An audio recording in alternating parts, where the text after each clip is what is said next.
It's not uncommon for us to be required to make some changes or modifications to the VMs as they appear inside of vCenter.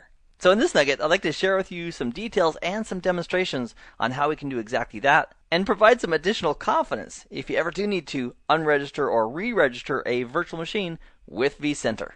When making a change to a production environment, there's always that moment when you make the change where you just hope that it goes well. And in helping to reinforce our confidence when we're making changes regarding VMs that are listed inside of vCenter, I want to first share with you some details about how that all works, and then walk you through some examples in the hands-on lab. So let's say, for example, that we've been given the requirement to make our virtual machines look like this inside of vSphere. So we have the vCenter server appliance. Currently that's running on ESXi1 right here. And let's imagine that we've been given the requirements to have these VM names, VM1, 2, 3, 4, running on these ESXi hosts, and having the files, the folders if you will, for those VMs, located on these respective data stores. Now in our current inventory, the listing of VMs that we currently have to work with, we also have a VM-5. And because in this list it's not there, we can go ahead and delete that. Now the process of deletion is pretty simple. We'd right click on the VM, say delete, and that would remove the VM from the inventory inside of vCenter. It would also remove the folder on the respective data store. And after it's done, it's gone. That VM is over. Now, short of deleting a virtual machine completely, we also have the option of removing a virtual machine. And what the remove option does is simply removes the VM. Big shock there. It removes the VM from the vCenter inventory. However, it doesn't mess with the files. So if we go to the data store where that folder and the files for that VM are kept, they are still there. So if we wanted to, we could go back to the data store where that folder is. We could right click on the configuration file for the VM, which is the .vmx file, and we could add it back into, we could re-register it with vCenter. And as we add a virtual machine back in, the wizard that comes up is going to ask us some questions. One of those questions is going to be, which ESXi host would you like to use as the compute resource for this VM? Now it won't ask us, which data store do you want to use? And that's because we're already inside of a folder in a data store. It's going to use the existing data store that we're re-registering from. And then once we're done, poof, that VM will show back up in the inventory inside of vCenter. Now, one other aspect that I want to talk about is renaming a virtual machine, which, on the surface is really easy to do. You simply right-click on the VM. From the drop-down, you select Rename, and then you type in the new name of that virtual machine. You click on the button to confirm it, and you're done. However, what happens behind the scenes, if we had a VM called, for example, Linux-VM1. Behind the scenes, originally, in the data store, we're going to have a folder called Linux-VM1, if that was the VM name. And when we rename a VM in vCenter, all we're really doing is we're renaming the label for that VM. But behind the scenes, it's still going to have the old folder name. It doesn't rename the folder. So if we rename the VM to VM-1, that would be the name of the VM, but the folder would still be this Linux-VM1. And a common response to that by administrators is, I can't stand that. I want the actual folder name to match the VM name. And there's a simple solution to correcting that problem.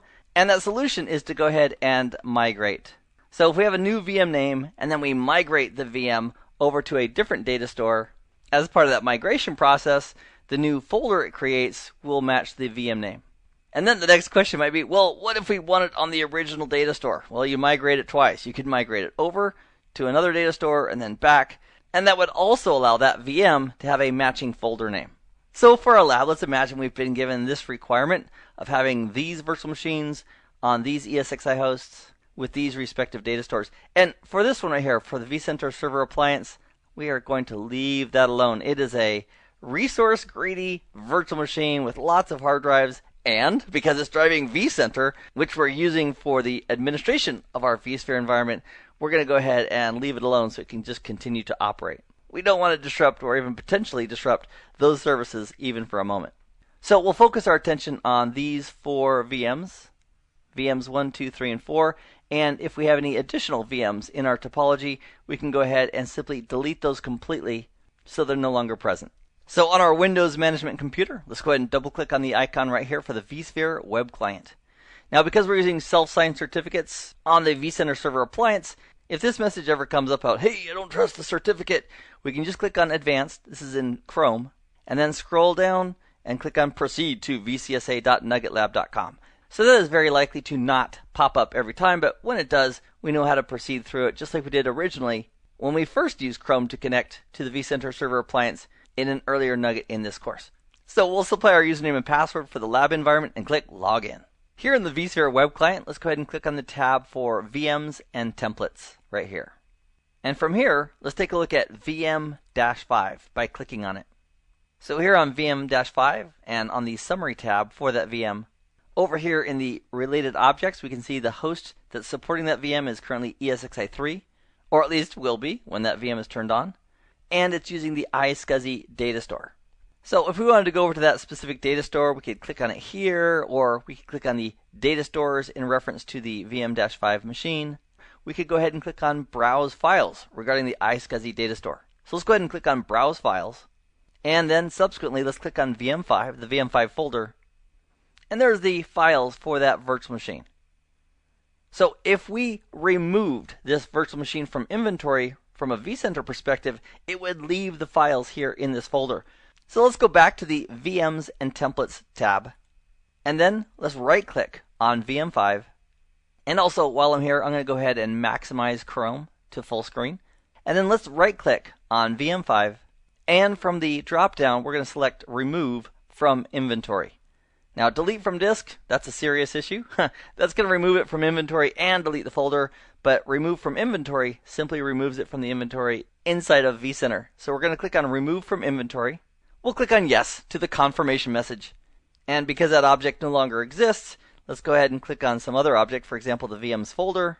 And now let's go back to the iSCSI data store just to verify that the folder and the files are still there. So let's click on the Storage tab right here. It takes us back to where we were, which is the iSCSI data store, and also to the Files tab.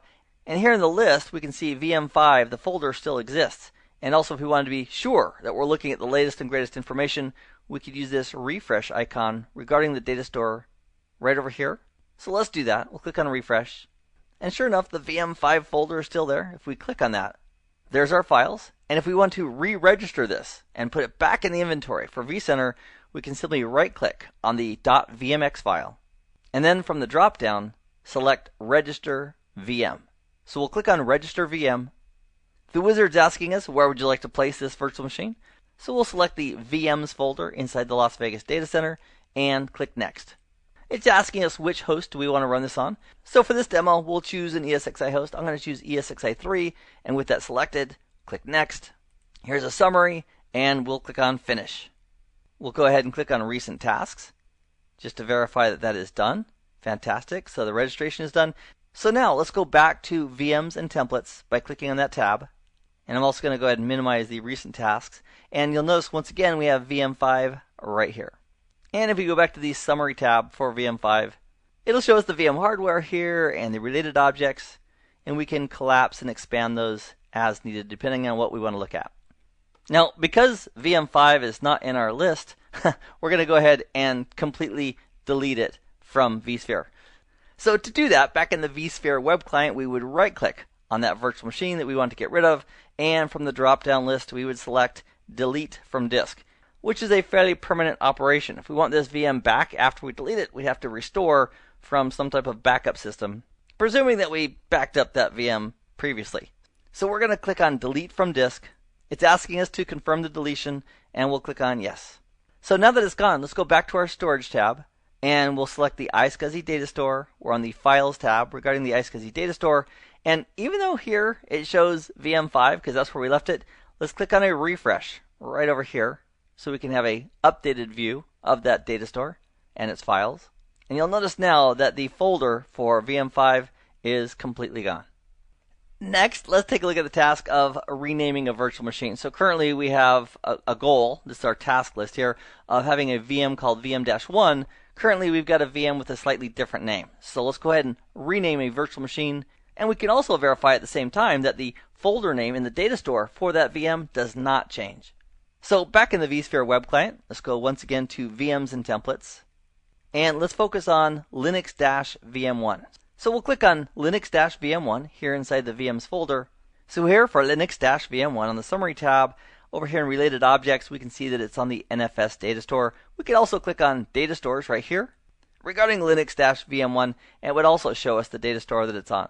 So if we click on browse files regarding that data store, here we have 3 folders for VM1, 2, and 3. If we click on Linux-VM1, there's all the files for Linux-VM1. So if we rename the virtual machine, and we can do so by going back to VMs and templates, and then right-clicking on Linux-VM1, and from the drop-down, simply select rename, and then give it the name we want. So based on our plan, we're going to call this VM-1, and click OK.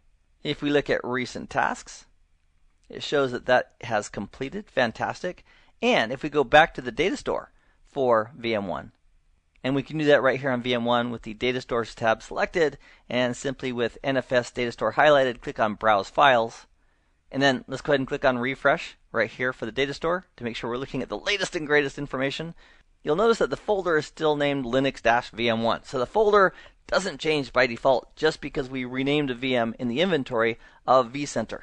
So if we want the folder name for the VM files to match the VM name, we can simply do a migration to solve that. So if we want to migrate, in fact, let's take a look at our plan for a moment.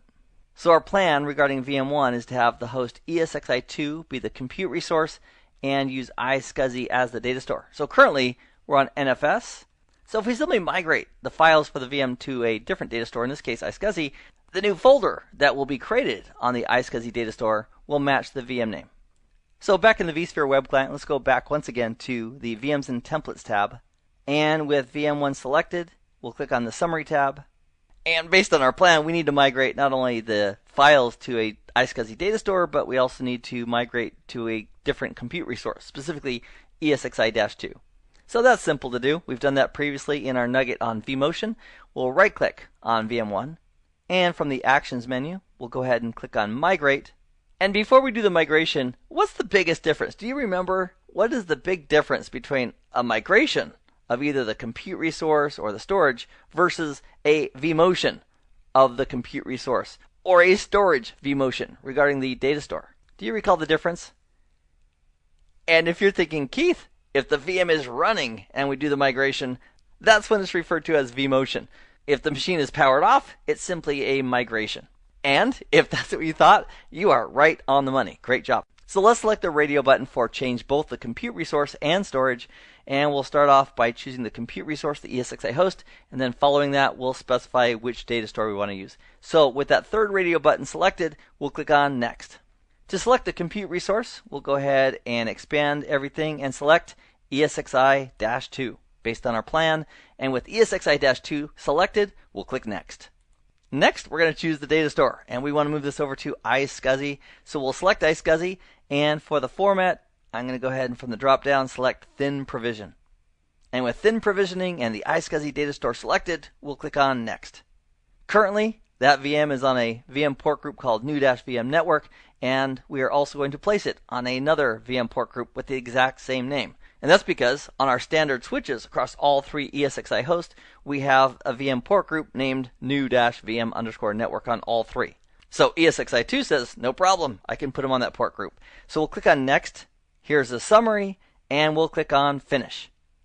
Now, while that's cooking, we have a couple more VMs to rename. We have Linux-VM2, which should be VM-2, and Linux-VM3, which will be renamed to VM-3. So to rename those, we'll simply right-click, and we'll start with Linux-VM2. So we'll right-click on Linux-VM2. From the drop-down, we'll go ahead and select Rename, and we'll simply rename this to VM-2, and click on OK.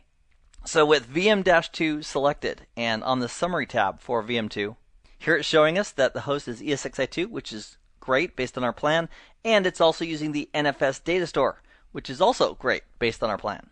Now, the challenge is that it's going to have the old VM name regarding the folder on the NFS data store.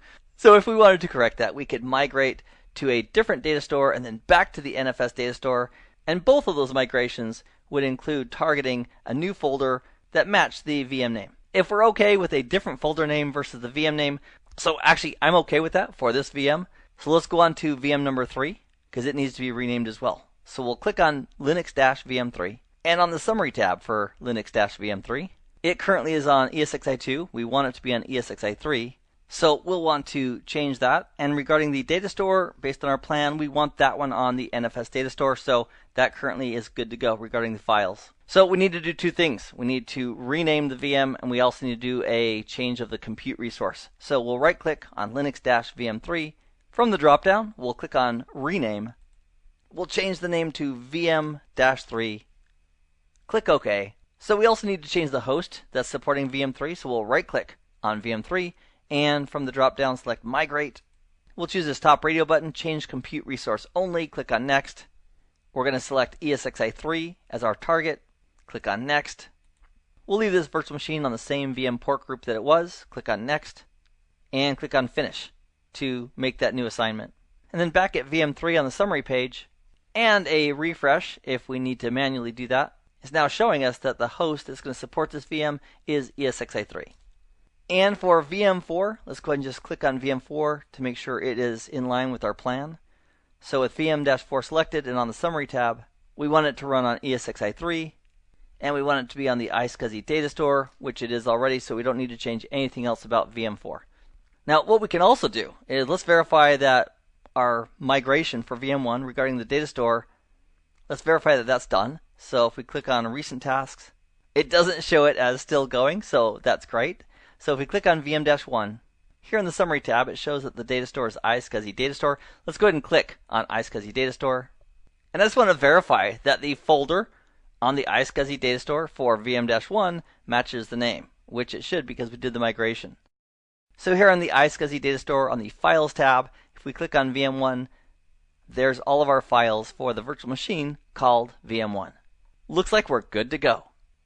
So in this demonstration nugget, which is preparatory for you doing the hands-on practice in the labs that we provide, we've removed a virtual machine from the inventory inside of vCenter. We've added it back in using the .vmx file on the data store. We've completely deleted both the inventory object and the folder for the VM's files, and we've also renamed some virtual machines. And if you want the folder to match the name of the VM, we've also demonstrated how we can do a migration for that VM to a different data store, which will cause the new folder to match the new VM name. So my friend, now is your time to go ahead and practice with the hands-on labs, have some fun with that, and I'll see you in the next nugget. Meanwhile, I hope this has been informative for you, and I'd like to thank you for viewing.